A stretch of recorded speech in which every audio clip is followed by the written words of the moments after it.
आज का पाठ राजाओं का पहला ग्रंथ अध्याय 21 वाक्य संख्या 17 से 29 तक।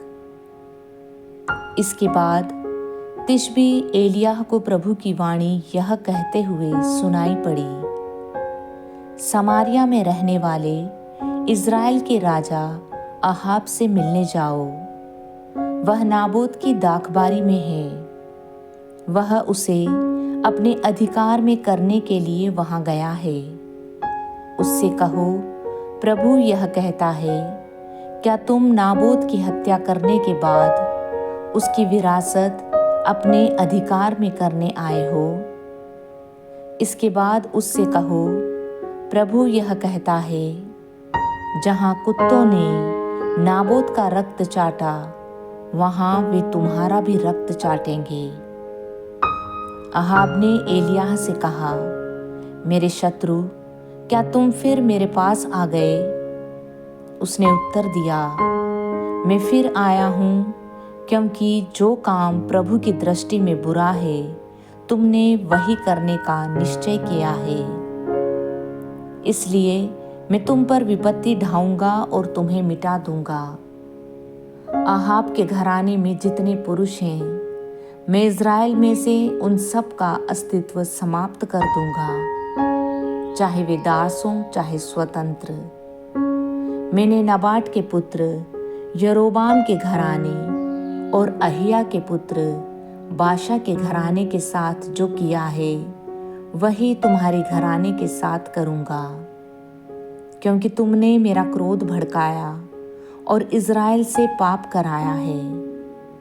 इजेबेल के विषय में प्रभु यह कहता है, यिज्रेल की चार दीवारी के पास कुत्ते इजेबेल को खाएंगे। अहाब के घराने का जो व्यक्ति नगर में मरेगा, वह कुत्तों द्वारा खाया जाएगा, और जो खेत में मरेगा, वह आकाश के पक्षियों द्वारा खाया जाएगा। अहाब की तरह कभी कोई नहीं हुआ जिसने जो काम प्रभु की दृष्टि में बुरा है, उसे ही करने का निश्चय किया हो, क्योंकि उसकी पत्नी इजेबेल ने उसे बहकाया था। प्रभु ने जिन अमोरियों को इज़राइल के सामने से भगा दिया, अहाब ने उन्हीं की तरह देवमूर्तियों का अनुयायी बनकर अत्यंत घृणित कार्य किए।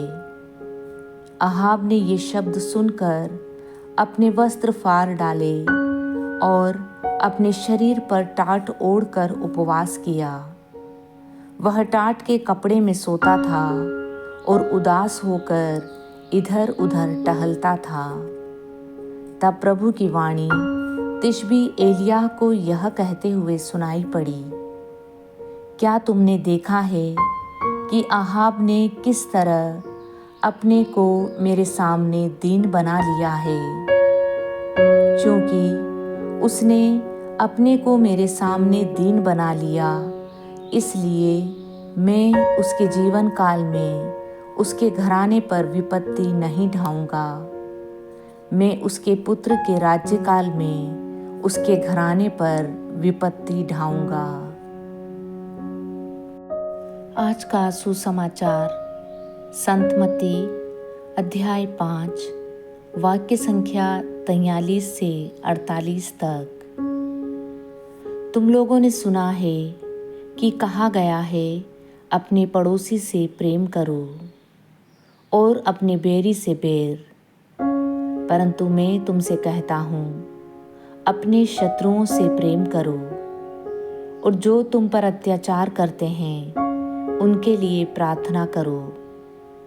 इससे तुम अपने स्वर्गिक पिता की संतान बन जाओगे, क्योंकि वह भले और बुरे दोनों पर अपना सूर्य उगाता तथा धर्मी और अधर्मी दोनों पर पानी बरसाता है। यदि तुम उन्हीं से प्रेम करते हो जो तुमसे प्रेम करते हैं, तो पुरस्कार का दावा कैसे कर सकते हो? क्या नाकेदार भी ऐसा नहीं करते? और यदि तुम अपने भाइयों को ही नमस्कार करते हो तो क्या बड़ा काम करते हो।